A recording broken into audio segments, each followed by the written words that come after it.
Accept the bailout or take your chances. A tough message for Greece from world leaders.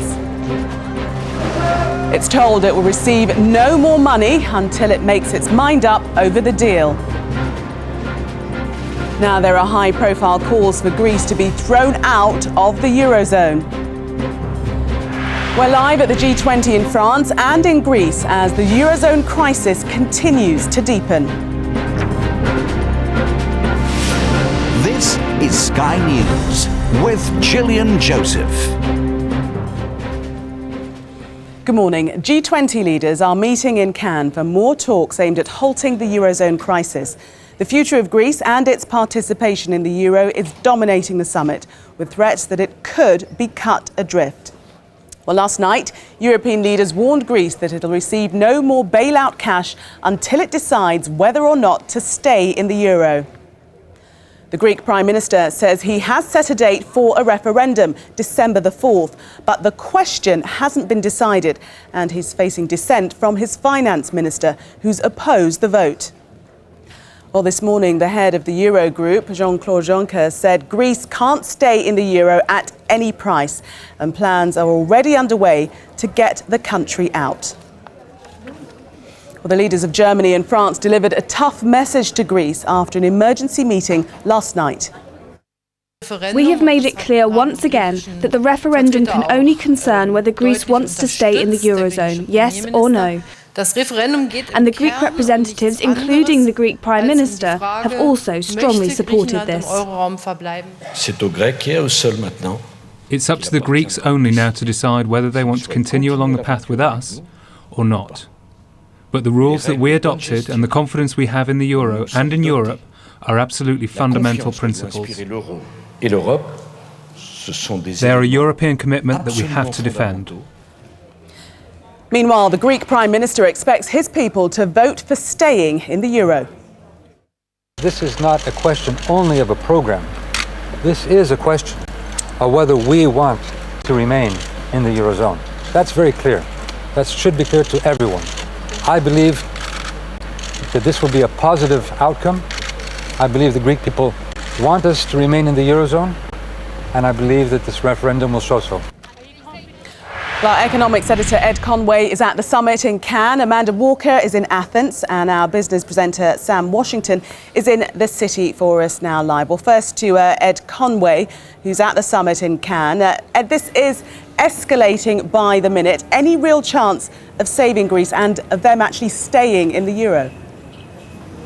Well, I suppose that's the question that people are asking themselves today, and everyone's quite shaken, to be honest with you, after the drama of late last night, when really for the first time, openly, the leaders of the Eurozone's two biggest economies countenanced the prospect of one member of the euro leaving. This is something that has never really been discussed openly. And indeed, when the euro was founded, there was nothing within the treaty articles of its foundation that said that a member could leave. So this is rather a shaking, kind of potentially historic precedent that's been set, and people are kind of just trying to digest that to start off with before considering this other fact that you've pointed out, which is that in Greece itself there's a big question over whether the referendum will actually take place, given that the government is struggling to maintain its majority. The President of the United States, Barack Obama, has just arrived. I can tell you he's having a bilateral meeting at the moment with President Sarkozy of France, and that issue is high on the agenda, and there are concerns. I suppose the fact that this is a G20 meeting, so it includes all of the world's big economies, not just the Eurozone, it means that although this is going to be very high up on the agenda, part of the discussion is, if this were to happen, if Greece were to leave the euro, are we protected, and do we know what would happen? And do we have any intelligence at all exactly as to what could possibly happen? What are the various scenarios if Greece does eventually leave the euro? Well, usually when these things happen, and they happen very infrequently, thankfully, they're extremely chaotic. You need to close the borders of the country. You need to impose capital controls. You need to consider what are you going to do with the actual euro notes? What becomes currency in Greece? There are some people who think that you could effectively kind of stamp all of the Greek euro banknotes, and then suddenly they become new drachmas. But these are kind of situations. This is kind of economics that isn't really in the textbooks, and which is why it's so terrifying.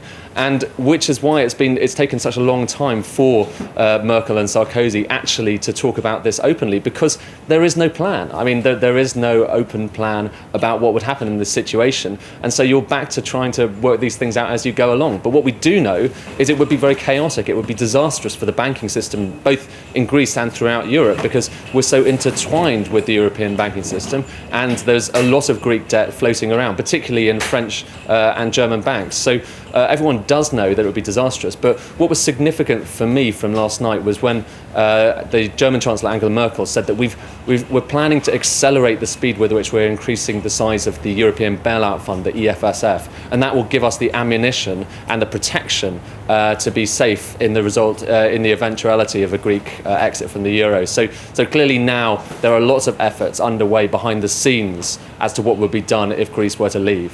And going back to that meeting last night, Ed, in your estimation, what's the significance of Angela Merkel and Sarkozy actually acknowledging for the first time that there could possibly be a breakup?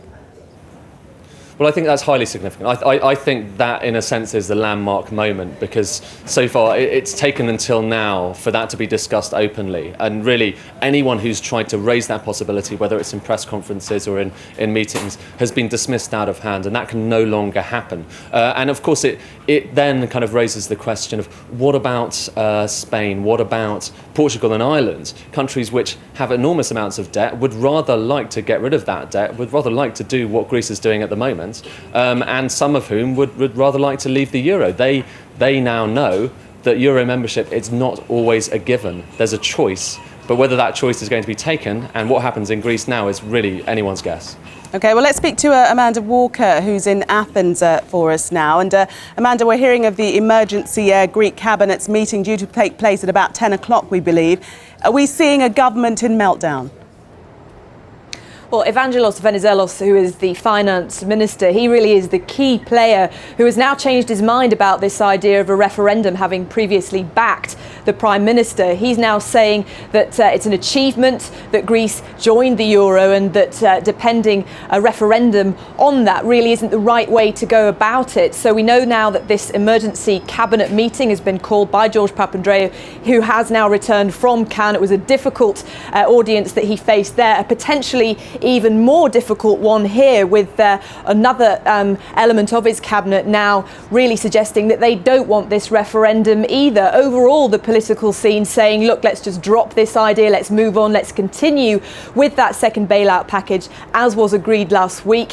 His own Socialist Party is saying that they want the idea of a national unity government, so that means basically everybody coming together, all parties, to try and work out the best solution. Then further along the line, when things have stabilised and calm, they can think about the idea of an election. The opposition is saying a snap election is what is needed, but overall they're saying a referendum is exactly what isn't needed at the moment. In terms of the people and how they're viewing this, of course the idea of democracy is always appealing, but there is a sense that it's too late, and there's an idea that Mr. Papandreou is doing this for his own political gain now, rather than really for the Greek people, who don't really know what question they would actually be answering in this referendum. That is the issue. We know that President Obama lending his support to negotiations in Cannes this morning, a press conference due at 9:15 with Sarkozy. But back to the question of the referendum, is there any more clarity on what will actually be asked? Well, the Greek government were suggesting that it would be an issue of whether the people accepted these austerity measures, whether they accepted the bailout package that was agreed. But certainly the Eurozone leaders would much prefer it if the question was, should Greece be in the euro, because they know that would be more likely to get support and to be agreed with. And I think that's potentially what has caused the cabinet and so much opposition to have come to the idea of a referendum. The fact that the Eurozone leaders have been so stringent and so obviously against the idea of it, that they now see the possibility of not having this 80 billion euro that was meant to be coming their way in the middle of this month. The idea of not being able to pay their bills and people not having their wages is the reality of what it would be like if Greece did step out of all this, did go back to the drachma. It's not a very welcoming prospect. OK, Amanda in Athens and Ed in Cannes, thank you both. Well, the FTSE opened 1.2% down this morning. Sky's business presenter Sam Washington is in the city for us now. And what's happening at the moment? What's the situation now? Yes, good morning to you, Gillian. Well, as you said, markets opened fairly sharply down this morning, as we expected, but they've recovered somewhat. They've erased some of those losses. And what I think is going on is that investors are just holding their breath. They just don't know which way this is going to go. There are so many different ways it could go. We weren't expecting that people would be talking about Greece leaving the euro, and of course there are so many, as Ed was saying, so many huge ramifications for that, not just for Greece itself and the eurozone, but also for governments and for any companies, of course, who own any Greek debt. So I can tell you that the FTSE is now only down about 0.2%. The Italian index is down 0.8%, and the German and French also down, but not by the levels that we were expecting to see. As I said, I think investors are really just in a holding pattern at the moment. All in negative territory, but what do they need to hear from the summit to help them rally? Well, I think there are several things. I mean, ironically, I was saying earlier that markets really hate uncertainty. And if this is the beginning of the end, certainly for Greece, perhaps we'll start hearing a plan, an actual plan, a roadmap for some concrete action. Markets will like that. We need to know what's going to happen to Greece. We need to know what the plan is in the event of them leaving, what that's going to mean for governments that hold their debt, what it's going to mean for companies that hold their debt. But it's not just the stock markets that's important here. It's the bond markets. And we've seen Italian and French now yields soaring this morning. And the difference between those spreads and those yields and that of UK and Germany are at record highs. And when that happens, it means that borrowing becomes unsustainable for those countries. And then you've got to look at whether perhaps Italy is going to need a bailout as well. And there are so many questions about that bailout fund. There's talk about accelerating the pace of boosting that fund, but we still don't know where that money is going to come from and if it's going to come quickly enough to help if Italy does need supporting. OK, Sam, thank you. The markets will be all ears this afternoon. Now, the UK economy has a 70% chance of falling back into recession unless a solution to the eurozone crisis is found soon. A study by the National Institute of Economic and Social Research says even if a deal is signed, the UK still has just a 50-50 chance of avoiding a double-dip recession.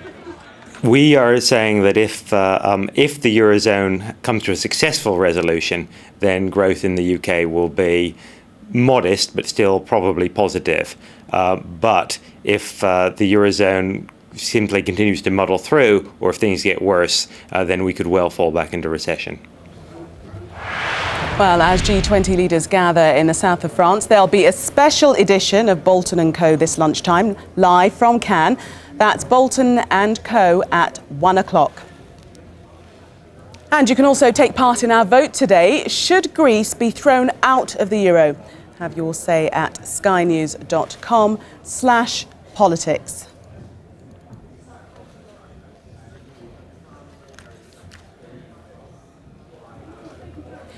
Well, let's just take you to some pictures we ran a little earlier on of President Obama arriving in Cannes to lend his support and voice to the G20 summit, meeting President Sarkozy a little earlier on. We know that he is due to have private meetings with both Sarkozy and Angela Merkel to really give advice, although he does say that the ultimate decision is resting with the eurozone countries.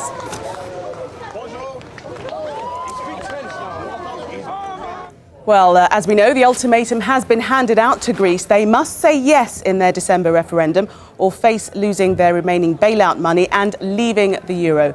Petros Fassoulas, chairman of the European Movement, joins us live from central London now. Good morning to you. They must say yes, but will they? Well, it depends on the question that the Greek people have to answer. The population is very pro-European. They are keen to remain within the Eurozone. And if the question is posed to them in those terms, they will vote in favour of staying in the Eurozone, yes. The finance ministers, we know that there is a meltdown within the Greek cabinet. They're now saying, the finance minister and the deputy prime minister, that there shouldn't be a referendum. Clearly, great divisions there. There are indeed. Many people within the governing party were surprised by the announcement of the Prime Minister, and there is a lot of resistance to the idea of posing that question at this particular time. It's important that we bring the people along in the process of the bailout, but the timing, I think, was ill-chosen. Why do you think that Papandreou has done this at this time? It doesn't really strengthen his position, does it? I fear that he realized he was running out of political